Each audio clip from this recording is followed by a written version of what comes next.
guys, my name is Lily and today I want to show you how you can get free bricks for your raised beds and containers. Stay tuned. Okay my friends, so I just have traveled to this beautiful riverbed here. It's most of the time empty, but once a year it's getting flooded up to here, and then new stones come in. And actually, if you are taking a closer look, you will find pieces of bricks like this one. This is a brick, and for some kind of reason it ended up in the river here, and then it got sanded down, and now this is the perfect pebble that I need for my raised beds and for my containers. So now me and Amy, we will go and search for bricks, and this is actually perfectly legal because this is a public river and you are allowed to take a small amount of sand, stones or bricks with you. I don't know, is this a brick or not? Yeah, it's a brick. Seems to be really old.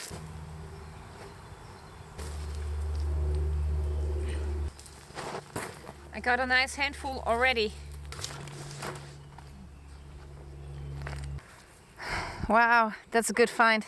Okay, so here I found a pile of bricks and concrete, and this is actually forbidden, so people are not allowed to pour the concrete into the riverbed, so somebody has done this here. So now I want to collect a pure brick, but if there's any concrete attached to it, I'm not taking it.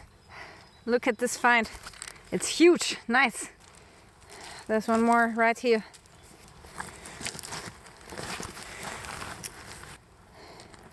Okay, here's a perfect example of what I would not take. This is brick with concrete and you cannot separate it, so that's something I would not put into my raised bed. Amy, come on, let's go home. So that's it for today. Cannot carry more. Wow, there's so many bricks in this river, it's unbelievable. Next time I have to come with a trolley or something. Amy likes it. Let's go home.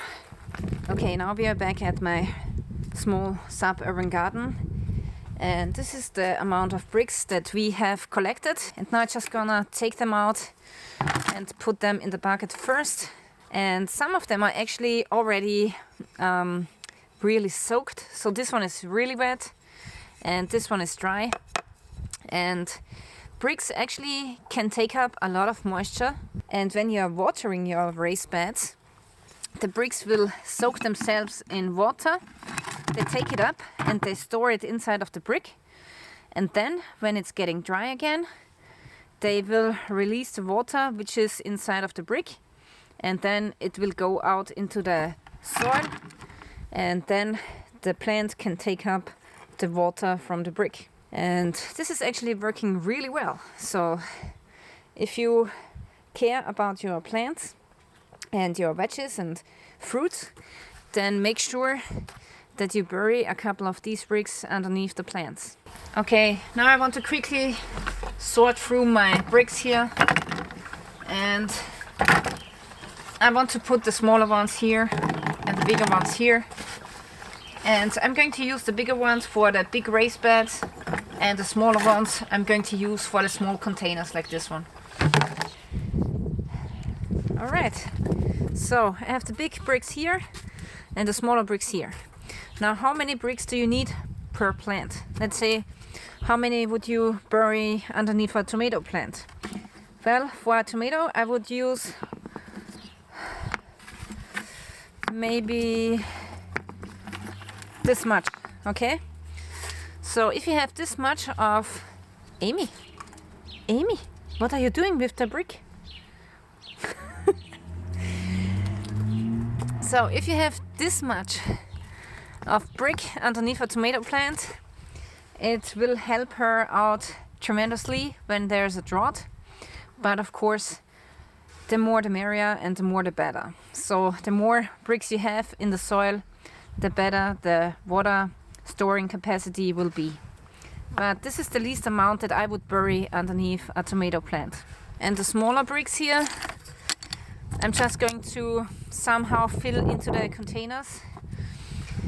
Let's see if I can dig a hole and just throw them in besides the plants here. Of course, if I would do this again and start from new, I would just make a small brick layer underneath the soil here, and I would fill up the container like this much, okay?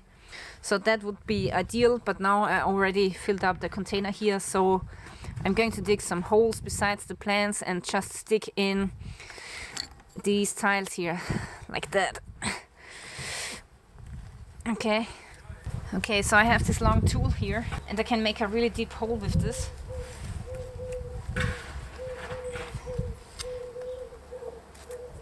That's awesome.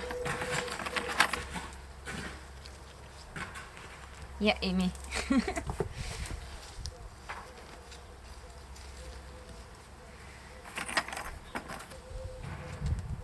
No, Amy, this is nothing for you. Nothing for you.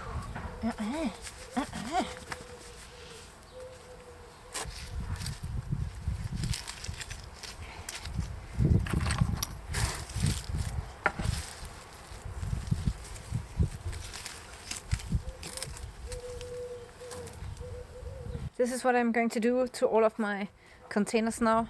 I'm going to take like 3 or 4 bricks per plant and just bury them besides the strawberries here. So I have 1, 2, 3, 4, 5, 6, 7, 8, 9, 10, 11, 12, and in the front of the house I have 3 more containers, so it's like 15 containers of strawberries and other plants.